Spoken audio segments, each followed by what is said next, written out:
for Prime Edition. The opposition has termed its planned protests on Wednesday as a Sufuria Movement aimed at putting pressure on the government to lower the cost of living. The Azimio group says its protests will be peaceful and in no way laced with political ambitions.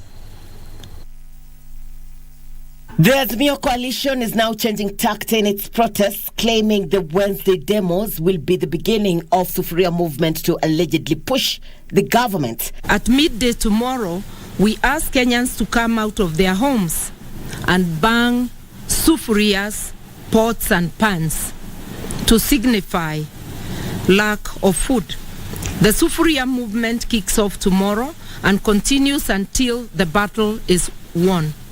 At that hour of midday, we also call on motorists to stop wherever they are on the highways and roads and to hoot and flash lights in support of this movement.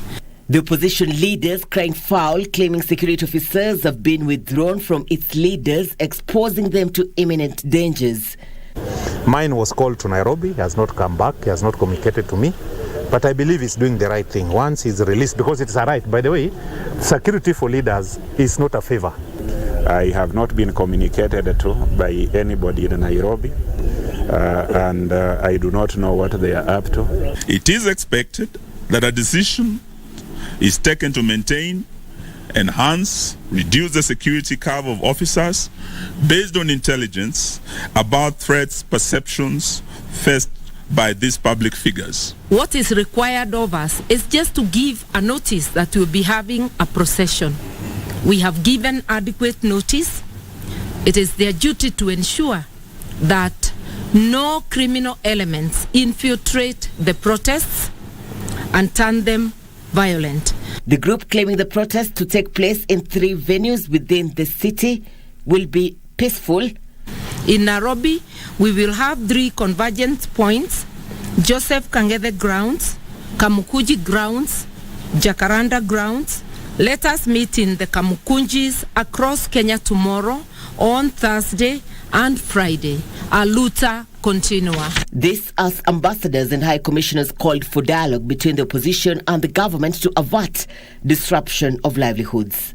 But it's the same envoys who are also bound by the resolutions of the UN Human Rights Center in Geneva.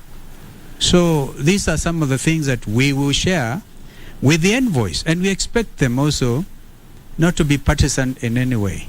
Security has been beefed up across the country ahead of the scheduled protests set to kick off Wednesday. This as a section of political leaders remain divided on way forward to address the cost of living and at the same time maintain peaceful coexistence in the country.